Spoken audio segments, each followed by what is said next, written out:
depuis 2009, je m'acharne à expliquer qu'il y a en préparation un grand marché transatlantique. Il s'agit d'un marché de manière assez banale, maintenant on connaît la formule, entre les États-Unis et l'Union européenne. Pourquoi je suis le seul ici à avoir mis dans sa profession de foi en 2009 qu'il y avait un projet de grand marché unique transatlantique. Il y a quelques mois, le Parlement européen a voté, socialistes inclus, la décision que oui, en effet, on ferait un grand marché transatlantique dérégulé, sans droits de douane et sans barrière à la circulation des capitaux et des marchandises.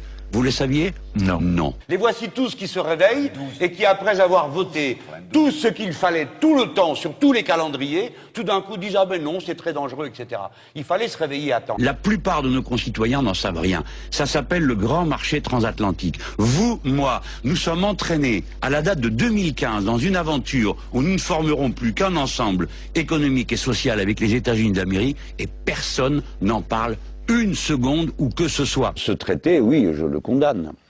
Quelqu'un a fait une remarque que je trouve pleine de bon sens, on n'a rien demandé à personne.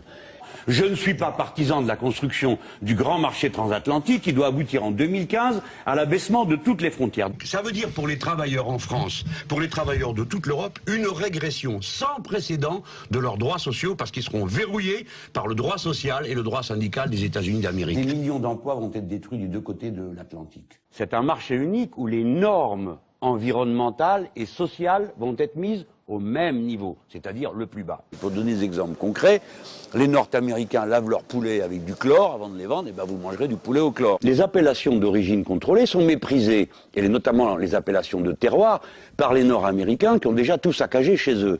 Donc ils ne comprennent même pas de quoi nous parlons. Et demain, eh bien, vous aurez du Chablis du Mississippi, vous aurez du champagne de l'Oklahoma. Voici ce qui est prévu dans le cadre de ce marché unique. Il faut faire du protectionnisme solidaire. C'est-à-dire, oui, il y a des produits, on ne les laisse pas entrer. On ne les laisse pas entrer parce qu'on est capable de les produire. C'est plus intelligent de le produire nous-mêmes que de l'amener de l'autre bout du monde. Quand il y aura un différend entre une grande entreprise et un État qui a mis une législation en place, autrefois, c'était plaidé dans la justice de l'État considéré.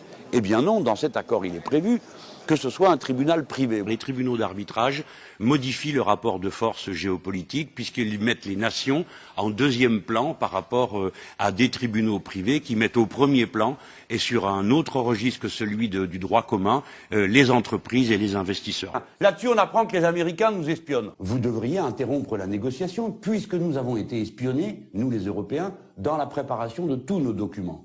Barack Obama apparaît en janvier 2013, et aussitôt tous les caniches rappliquent. Où est-ce qu'on signe? Le président de la République, François Hollande, n'en a jamais parlé nulle part. Il fait une tribune dans Le Monde avec M. Obama pour dire que c'est une opportunité, qu'il faut aller vite, parce que sinon les gens vont avoir peur. La question qui se pose, c'est pourquoi M. Hollande, s'il trouve cette idée si bonne de grand marché transatlantique, n'en avait pas parlé dans sa campagne? Où est notre liberté?